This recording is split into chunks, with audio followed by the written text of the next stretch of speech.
অনেক স্টুডেন্টস প্রজেক্টের নাম নিশ্চয়ই শুনেছো, বিভিন্ন প্রজেক্ট। তো প্রজেক্ট অ্যাকচুয়ালি বিভিন্ন রকম হয়। কোনো একটা কনস্ট্রাকশান প্রজেক্ট হতে পারে, যেখানে কোনো একটা বড় কমপ্লেক্স তৈরি হচ্ছে, একদম স্টার্ট থেকে শুরু করে সেই কমপ্লেক্সটা কমপ্লিট করে তারপর আলটিমেটলি সেই কমপ্লেক্সের যে মালিক তার হাতে সেই কমপ্লেক্সটাকে তুলে দেওয়া অবধি সেই প্রজেক্টটা ডিউরেশান। এবং এই যে কাজটা, সেই কাজটা ম্যানেজ করার জন্যে কিন্তু ম্যানেজারদের দরকার হয়, এবং সমস্ত ম্যানেজারদের ওপরে একজন টপ ম্যানেজার থাকেন। এবং বিভিন্ন অ্যাসপেক্ট আছে একটা বিল্ডিং তৈরি করতে গেলে। নিশ্চয়ই তোমরা বুঝতে পারছো, একটা বিল্ডিং সেখানে যেমন সিভিল ইঞ্জিনিয়ারিংয়ের অ্যাসপেক্ট রয়েছে, আর্কিটেকচারের অ্যাসপেক্ট রয়েছে, দেন যারা কনস্ট্রাকশানের কাজ করছেন তাদেরকে ডাইরেক্ট দেখভালের জন্য বিভিন্ন ওভারসিয়ারের দরকার পড়ছে, ডাইরেক্ট যারা লেবার, যারা মিস্ত্রি, তাদের দরকার পড়ছে। তো এই সবাইকে নিয়ে সুন্দরভাবে কাজটা করানোর দায়িত্ব কিন্তু ম্যানেজারদের।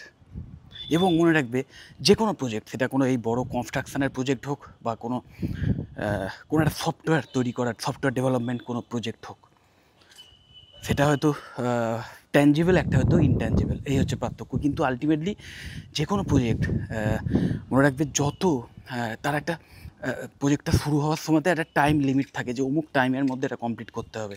এবং এই টাইম লিমিট যত পেরিয়ে যায়, যত টাইম থেকে পেরিয়ে যায়, তত কিন্তু প্রজেক্টের কস্ট বাড়তে থাকে।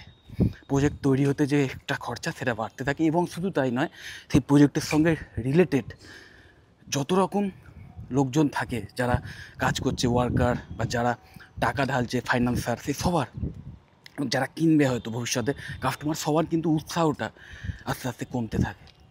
যার ফলে প্রজেক্টটা ঠিক টাইমে ঠিকভাবে কমপ্লিট করাটা ভীষণ ইম্পর্ট্যান্ট। তো এই সবগুলো কিন্তু দেখভাল করে, এবং যাতে ঠিকঠাক টাইমে সঠিকভাবে প্রজেক্টটা কমপ্লিট হয়, সেটা কিন্তু দেখা দায়িত্ব একজন ম্যানেজারের।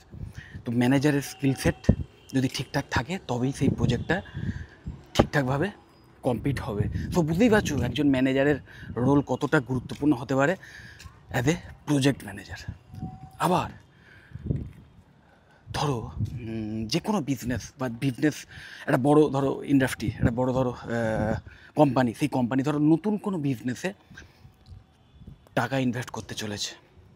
নতুন যে কোনো বিজনেসে টাকা ইনভেস্ট করতে গেলে প্রথমেই একটু চিন্তা করে নিতে হয় যে আলটিমেটলি সেই টাকাটা রিটার্ন আসবে কিনা, বা এলেও সেটা প্রফিট হওয়ার চান্স কতটা থাকবে, বা যদি লস হয়ে যায়, সেই লস কতটা হতে পারে। এবং লস যদি আলটিমেট হয়ও, তাহলেও কীভাবে সেই লসটাকে রিকভারি করা যেতে পারে অন্য কোনো জায়গায় কোনো ইনভেস্ট করে, বা অন্য কোনো টেকনিকে। এই ব্যাপারগুলোকে রিস্ক ম্যানেজমেন্ট বলা হয়, যেখানে দেখা হয় যে কোনো বিজনেস স্টার্ট করতে গেলে বা বিজনেসের মধ্যে রিস্কের একটা ব্যাপার থাকবেই। এবং সেই রিস্ক কতটা আছে সেটাও কিন্তু ক্যালকুলেশান করে ম্যাথামেটিক্যালি ফর্মুলা আছে, সেখানে বসিয়ে একটা আইডিয়া পাওয়া যায় যে এত পার্সেন্টেজ অফ চান্স প্রফিট হওয়ার, এত পার্সেন্টেজ অফ চান্স লস হওয়ার, বা কতটা প্রফিট হতে পারে তারও পার্সেন্টেজ কিন্তু ক্যালকুলেশান করে বার করা যায়। এবং সেই ওয়াইজ আলটিমেটলি যারা ডিসিশান মেকার বা যারা ইনভেস্টার, তারা হয়তো ঠিক করবেন যে পয়সাটা সেখানে ঢালবেন কি ঢালবেন না, মানে সোজা কথায় বিজনেসটা মানে করার জন্য টাকাটা দেবেন কি দেবেন না। তো এইটা হচ্ছে রিস্ক ম্যানেজারদের কাজ। ইন্স্যুরেন্স কোম্পানিতে এর একটা ভীষণ বড় রোল আছে, এবং অন্যান্য যে কোনো বিজনেসেই রিস্কের একটা ভীষণ বড় রোল যেহেতু রয়েছে, তো সেখানেও এই রিস্ক ম্যানেজারদের বা রিস্ক ম্যানেজমেন্টের একটা ভীষণ বড় রোল আছে। এইভাবে বিভিন্ন সেক্টরে কিন্তু বিভিন্ন ম্যানেজমেন্টের ব্যাপার আছে। এবং মনে রাখবে, এই রিস্ক ম্যানেজমেন্ট কিন্তু এমন একটা ফিল্ড, যেটা কিন্তু ফাইন্যান্সেরই একটা পার্ট বলতে পারো। সো ফাইন্যান্স ম্যানেজমেন্ট নিয়ে যারা পড়াশুনো করবে, সোজা কথায় MBA করার সময় ফিনান্সকে যারা স্পেশালাইজেশন হিসাবে নেবে, তারা কিন্তু এই রিস্ক ম্যানেজমেন্টের টেকনিকও শিখবে। আর প্রজেক্ট ম্যানেজমেন্ট ওভারঅল MBA মানে যারা করে, মানে MBA কোর্সের মধ্যে এটা একটা কমন সাবজেক্ট, প্রজেক্ট ম্যানেজমেন্ট। কারণ MBA 2 বছরের কোর্স হয়, সেই 2 বছরের প্রথম বছরে 2টো সেমেস্টার আর দ্বিতীয় বছরে 2টো সেমেস্টার। প্রথম যে 2টো সেমেস্টার প্রথম বছরে, সেই 2টো সেমেস্টার কমন থাকে, যেখানে একটা মানুষকে, একটা গ্র্যাজুয়েট পার্সনকে যে কোনো বিজনেস ম্যানেজ করার জন্য যে সমস্ত বেসিক স্কিল সেটের দরকার হয়, যে সমস্ত ম্যানেজারিয়াল স্কিল সেটের দরকার হয়, যে সমস্ত হিউম্যান বিহেভিয়ার জানার বা তাদের ম্যানিপুলেট করার বা অর্গানাইজেশনাল বিহেভিয়ার যেটা বা অর্গানাইজেশনাল ক্লাইমেট সেটাকে বোঝার এবং সেটাকে ম্যানিপুলেট করার টেকনিক শেখানো হয় প্রথম 2টো সেমেস্টারে। আর সেকেন্ড ইয়ারে যে 2টো সেমেস্টার থাকে, সেই 2টো সেমেস্টারে কিন্তু কোনো একটা বা 2টো স্পেশালাইজেশান চুজ করতে বলা হয়।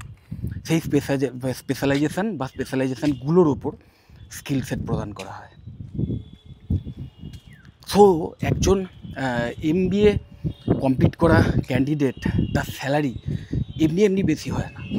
তার যে সে যদি ঠিকমতো পড়াশোনাটা করে, ঠিকমতো স্কিল সেটটা নেয়, তার মধ্যে যে কোয়ালিটি চলে আসে, তার মধ্যে যে কোয়ালিটি ডেভেলপ হয়, তার মাধ্যমে সে কিন্তু মোটামুটি যে কোনো ইন্ডাস্ট্রির যে কোনো বিজনেসকে রান করার যে এলিজিবিলিটি, সেটা কিন্তু সে আর্ন করে নেয়।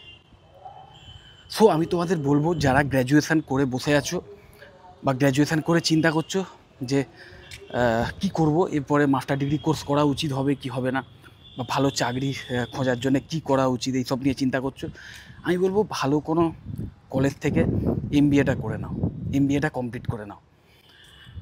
যদি ক্যাট ক্র্যাক করার মতো ক্যাপাবিলিটি থাকে, তাহলে অবশ্যই ক্যাটে বসো। কিন্তু ক্যাট ক্র্যাক করা নিশ্চয়ই জানো যথেষ্ট কম্পিটিটিভ এক্সাম, এবং ইন্ডিয়ান ইনস্টিটিউট অফ ম্যানেজমেন্ট বা IIM-এর মতো কলেজগুলোতে অ্যাডমিশান পেতে গেলে এই ক্যাট যেহেতু একমাত্র ওয়ে, সো হাইলি একটা কম্পিটিটিভ এক্সাম। তো এই ক্যাট ছাড়াও আরও যে সমস্ত এন্ট্রান্স এক্সামগুলো রয়েছে, তার মধ্যে আমাদের ম্যাট, GMAT, এই সমস্ত এক্সামগুলোর কথা, সেইগুলোও কিন্তু তোমরা দিয়ে বেশ কিছু কলেজ আছে, বেশ কিছু ভালো ভালো আমাদের West Bengal even MAKAUT affiliated college আছে, যেখানে কিন্তু IIM-এর মতো ওই রকম হাই ফিজও নয়, বা সেখানে অ্যাডমিশান পেতে গেলে ওই রকম ক্যাটের মতো অতটা এক্সটেন্সিভলি হাই একটা কম্পিটিটিভ এক্সামেও বসতে হচ্ছে না, এবং ফিজটাও অ্যাফোর্ডেবল থাকছে। এইভাবে তোমরা কিন্তু MBA কোর্সে অ্যাডমিশান নিতে পারো, এবং যদি ঠিকমতো পড়াশুনো করতে পারো, তাহলে সেই কলেজ থেকেও কিন্তু হয়তো স্টার্টিংয়েই তুমি একটা IIM থেকে যারা চাকরি পাবে সেই রকম স্যালারি না পেলেও যথেষ্ট হ্যান্ডসাম স্যালারি পেতে পারো স্টার্টিংয়েই, এবং তারপরে নিজের কোয়ালিটি দেখিয়ে, নিজের স্কিল সেট দেখিয়ে, নিজের এক্সপিরিয়েন্সের বলে তোমরা কিন্তু কোনো অংশেই একজন IIM থেকে MBA করা স্টুডেন্ট যত অবধি যেতে পারে, যতটা তার স্যালারি হাইক হতে পারে বা যতটা তার পদোন্নতি হতে পারে, তার চেয়ে কম পদোন্নতি তোমার হবে না।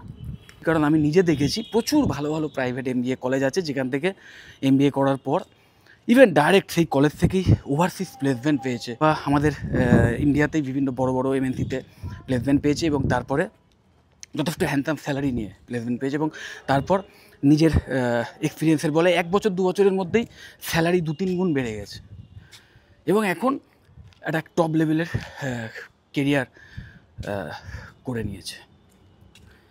এবং দেখা গেছে যে এই সমস্ত স্টুডেন্টদের কিন্তু অনেকেই গ্র্যাজুয়েশান কোর্স হয়তো জাস্ট নর্মাল জেনারেল লাইনে পড়া, ব্যাচেলর অফ আর্টস বা ব্যাচেলর অফ সায়েন্স বা bachelor of commerce, BA BSc BCom, normal general line থেকে পড়া স্টুডেন্ট, কোনো প্রফেশনাল ডিগ্রি নেই যে কোনো BTech করেছে বা BBA করেছে, BCA করেছে, এমন কিছু নয়।